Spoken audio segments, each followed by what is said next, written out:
In order to do well on your writing essay, the first thing you need to know about is the rubric. The rubric is what is used to grade the writing, and there are three columns, and they are labeled purpose, structure, development, and language.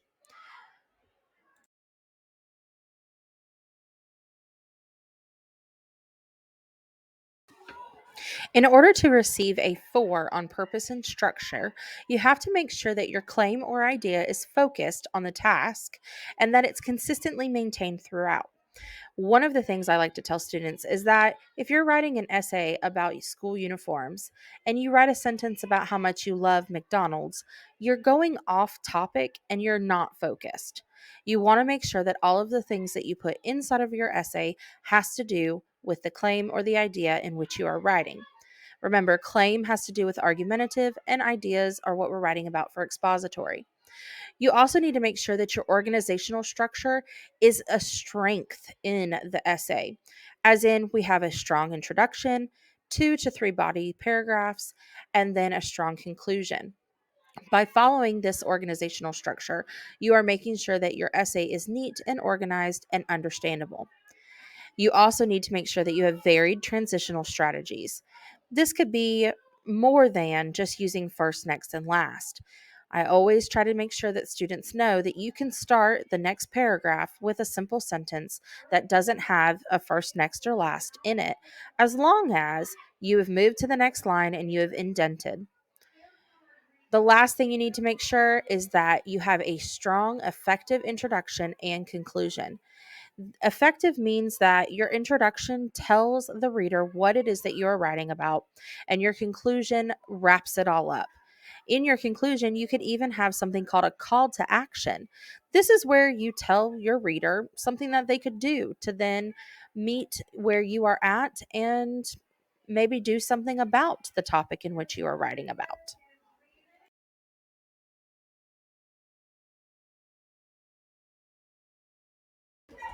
All right, let's talk about the second column, which is about the development of the essay.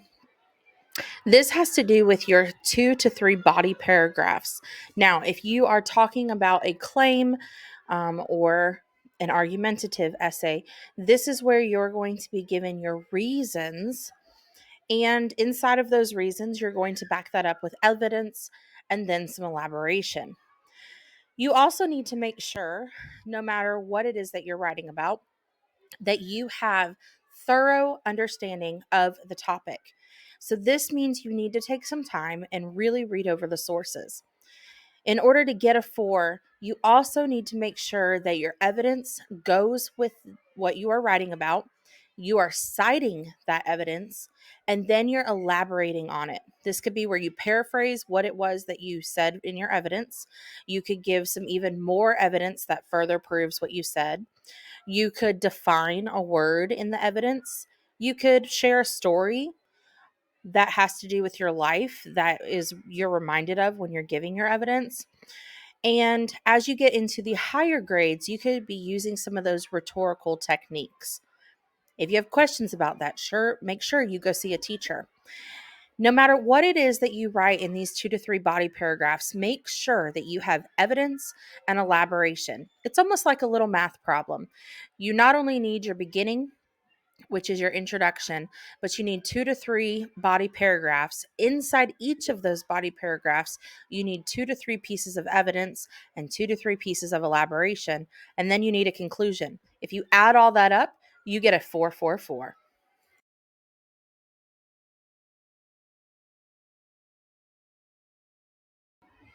All right, last but not least, in order to get a 444, which is a total of 12 points, the total amount you can get, you need to also get a 4 in the language of your essay.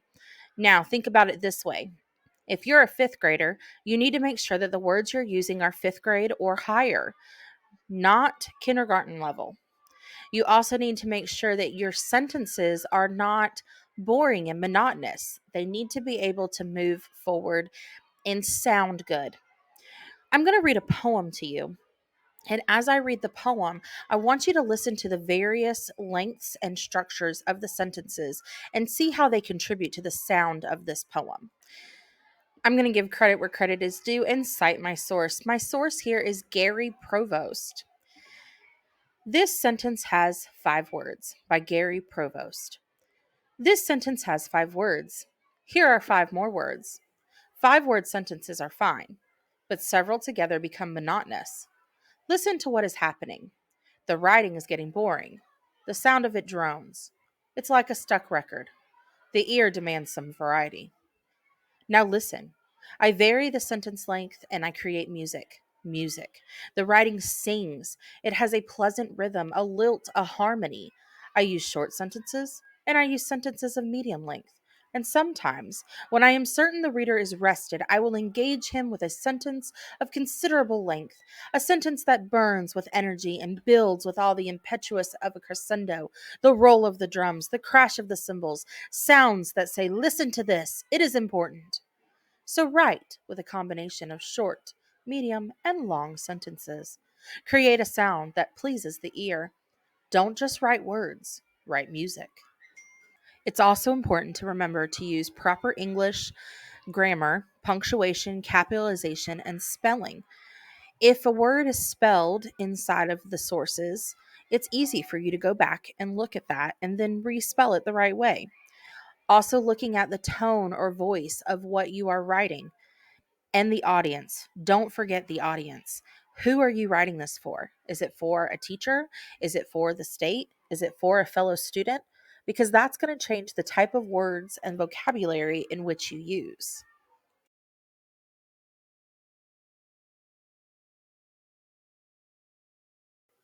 Now, let's take a look at an example of some student essays. First, we need to look at the prompt. The prompt says, write an expository essay about why grasslands are important. Your expository essay must be based on this prompt and topic, and it must incorporate ideas and information found in the sources provided. Use your best writing to complete an essay that is focused on your central idea, combines evidence from multiple sources with your own elaboration to develop your ideas, is organized and includes transitions within and among ideas, provides citations for quoted materials, demonstrates correct use of grammar and language. Write your multi paragraph essay in the space provided. All right, let's take a look at the first paragraph of each of these examples about the same topic that we just talked about. So let's read the first paragraph of left. Grass, the green stuff that sits on your lawn all day. You'd be surprised to hear that there's more to grass than just green stuff. Grasslands are actually fascinating to learn about and important. Grasslands are important because they have benefits for predators, can withstand harsh weather, and because they give wildebeest strength. Soon you'll uncover the real meaning of grasslands. Okay, and the one on the right. Grasslands are important because they provide food for animals, they help prey hide from predators, and they provide lots of nutrients. Grasslands are very important. All right, what difference did you hear between the two? I know when I read the one on the left, there was a lot more information. It caught my attention. It definitely was focused and centered around the central idea. And then it gave me the reasons or the information that I was going to be reading about later on. If you look at the one on the right, it's just a couple sentences. It does highlight the central idea, but it doesn't really catch my attention. All right, let's take a look now at the paragraphs below that. So, body paragraph 1 of the one on the left, we all love to play the game hide and seek. Well, animals who live in grasslands get to play the deadly version of hide and seek every day. I'm going to point out that this writer did not use the word first or any of those younger transitional phrases. She or he just went right into that paragraph, giving the information, and actually caught my attention with that whole animals who live in the grasslands get to play the deadly version. It definitely was interesting. Now, this writer also goes on to say, according to the Great Plains, we are already citing our source here. It says many types of grasses could be used to create or to hide nests. We have quotation marks there, which is great because that tells me that I'm getting actual evidence. And then it looks as if she or he goes on to explain it with some elaboration. They say, Do you know what animals are hiding their beloved nests from? Predators. Grasslands are allowing prey to hide from predators by covering them up, which is smart. Luckily for predators, predators are smarter. According to the Great Plains, again, citing that source. So we've had a piece of evidence, we've had elaboration, and now we are citing another source, which means this is a second piece of evidence. It says the grasslands that animals used to hide from predators were the very same grasses used by predators to hide in. It's a 50-50 chance whether the prey will survive or not. This says a lot about grasslands and how important they are. Grasslands just went from green stuff to super cool, important green stuff. Now, before I even look at the one on the right, I'm going to go ahead and say that this paragraph is well thought out. It uses a lot of elaborative techniques, such as explaining and giving some definitions. The evidence is smoothly integrated. It's very easy for me to understand what evidence the child is giving. And then also, it is appropriately cited. I know which source this child has used. And I probably could go back into the source and find these exact sentences because they have quoted them. This tells me that the writer of the one on the left has thorough understanding of the topic. So between purpose and structure and development, this student got a 4 in purpose and structure and a 4 in development. In addition, although I see a couple errors, such as spelling meaning incorrectly or the quotation marks not being in quite the right place, I see nothing that's showing that this child does not have the understanding of how to use proper English. There's capitalization where it's supposed to be. There, the spelling is pretty good, other than the one small problem there. And the child is also using academic vocabulary. We know this because we see the word predator, we see the word grasslands, prey, and all of those words probably come from the sources. So the one on the left is a 444. But what is the one on the right? Let's read the first body paragraph of the one on the right and see if we can't figure out what type of score this one has. First, firstly, mm, that is one of those younger transitional phrases. Now, first grade actually learns how to use the word first. So, firstly is not far off from it. Firstly, the grass provides food for animals. According to the Great Plains were once primarily used for grazing. For example, last year I was visiting a family farm in Illinois with my mom and dad. We were touring the barn when I asked where the cows were. The farmer told me that they were out grazing in a field. I asked if we could go see them. Soon enough, we were out of the field and with the cows. The cows were lazily chewing on grass. The farmer told us that the cows only eat grass. He also told us that he doesn't use fertilizer to help the grass grow. So let's talk about this paragraph and the introduction. So the introduction is just a couple sentences. Again, it just has that beginning part. We're going to go ahead and give this essay a 3 when it comes to purpose and structure because the introduction was not strong. And remember, part of getting a 4 for purpose and structure is for it to be an effective introduction. Now, in this first body paragraph, we use a transitional word that is not really grade appropriate. It's probably for the younger grades. There is one quotation. So there's one piece of evidence here, and the rest of the paragraph is a story. So we're not varying the different types and ways in which we can elaborate. We're using one type of elaboration with one piece of evidence.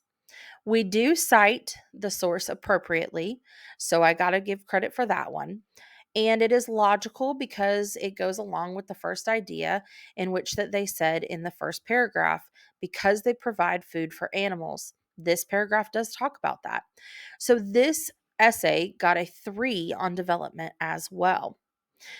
When we look at the spelling and some errors that happen there is places that are missing commas. There was the use of use twice. There was some spelling errors and things like that. So in this case, this student also got a 3 on language. All right, just because I want to be very thorough here and I want to make sure that everybody understands where I am coming from. This is an example of a 2-2-2. I'm going to read it to you and I'm going to explain that. Some people think grasslands are just a bunch of grass covering land, but I think it's much more. Grasslands have many uses for us and for animals. Grasslands are very important. All right, so we have a couple ideas here. Grasslands have many uses for us and animals. Grasslands are very important, but it also has an opinion. Notice the sentence says, "But I think it's much more." This is an expository essay, and therefore opinions really shouldn't be used unless they're in a story for elaboration. This first paragraph is not very focused on that central idea, and therefore, for purpose and structure, it's definitely within the 2 range. It's a good start, but it's not quite where it needs to be. All right, second paragraph says grasslands live everywhere but Antarctica. Now, I want you to look back at that first paragraph. It says grasslands have many uses for us and for animals. But then the very next paragraph says grasslands live everywhere but Antarctica. We're not really starting this paragraph out with a very good organizational structure. Because of this, you could see grasslands pretty much everywhere. And again, it's not everywhere there, it says everywhere. In source 1, it says grasslands cover more than 1/4 of the Earth's land. That explains how much is covering Earth.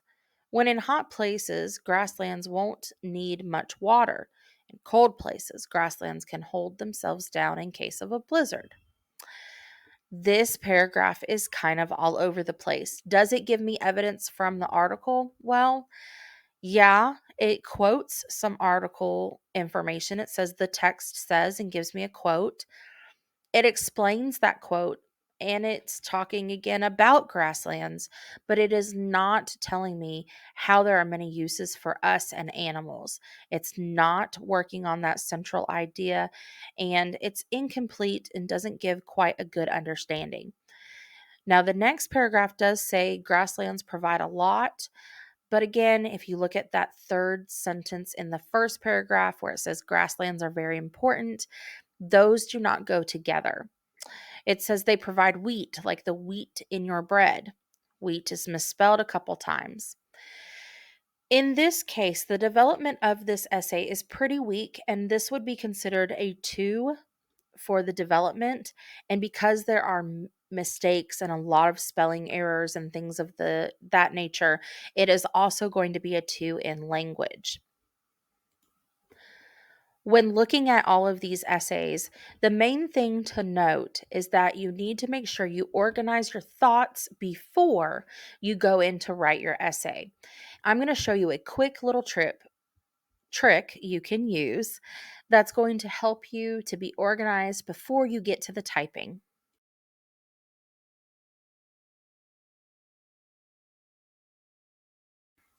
All right, so when you go to test, even though you'll be typing your essay on the computer, you will be given a planning sheet. If you look on the left of your screen, that is the planning sheet that will be provided to you. Notice that the planning sheet is in a big square rectangle. It has lines and it's in a rectangle. If you look to the right of your screen, there is a simple way for you to be able to change this planning sheet to be able to plan ahead. You're going to give yourself about 3 or 4 lines. You're going to draw a line right across. Then you're going to go down to the bottom, give yourself about 3 or 4 lines, draw a line right across, and then a simple line right down the middle to be able to separate out your body information. Don't forget that one of the very first things you should come up with is a grabber or a hook. Then you're going to give your idea or your opinion and then the reasons. This is a very simple kind of mathematical way to think about writing is that you need those 3 parts to make a very strong introduction. So again, a grabber hook, the idea or opinion, and then reasons or information in which you're going to be discussing. When you look at your body paragraphs, you're going to need to write down the reason. And this is going to be the way you introduce that paragraph. You can also come up with your transitional phrase and put that down there as well. And then notice that you also need evidence and elaboration. The rule of thumb is to give 2 pieces of evidence and 2 pieces of elaboration. More is great, less is not a good idea. So if you separate those out and you write your sentence down, you put your couple pieces of evidence, your couple pieces of elaboration, and then you go to the bottom, you're going to restate the idea or your opinion, claim. Then you're going to restate the reasons, or the ideas. And then you're going to give what's called a call to action. This could be where, if your opinion is that students shouldn't wear uniforms to school, that you say, stop the uniform craziness, or let's not wear uniforms, write your local principal today. It's getting the reader involved and invested in what you are writing about.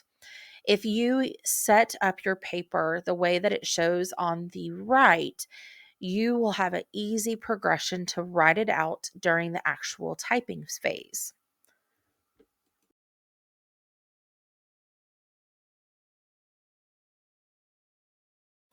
All right, guys, so here is just some final information. When you test, you are going to have around 3 hours to get your work done. You need to pace yourself. Give yourself about 20 to 30 minutes to read through the sources, another 10 to 20 minutes to really write out what it is you want to write. Don't write full sentences on your planning sheet. Some ideas, make sure you've highlighted when you are reading your essay or reading the sources. And make sure that you take your time and really make sure you understand what it is you're reading, what it is you're writing. Don't forget to break down that prompt. Very first thing, break down that prompt and then get into the actual writing. Also, take your time when it comes to writing sentences and citing those sources. You want to make sure that you've cited everything and you want to make sure that you have elaborated on what you should be elaborating on. Again, the 2 types of essays that you might be writing about are going to be expository and argumentative. If you are in 6th or 7th or 8th grade and you get argumentative, I want to see you giving some counterclaims. Talk about the other side of things. Okay, uniforms are good for some, but here's why they're not good for me. It's really important that you also make sure, if you're in any grade doing an argumentative, that your reasons are strong. It's better to have 2 really solid body paragraphs than 3 body paragraphs. Also, final thing, you are able to get up to 12 points, 4 points per category, 3 categories. If you're really good at giving evidence and elaboration, but you cannot remember what structure to do that the best you can. If you're really good with structure, but you're having a hard time picking evidence and elaboration, take your time in making sure your structure looks good so that you get the full amount of points there. I believe in you. I know you can do it. Good luck, and we'll see you on the other side.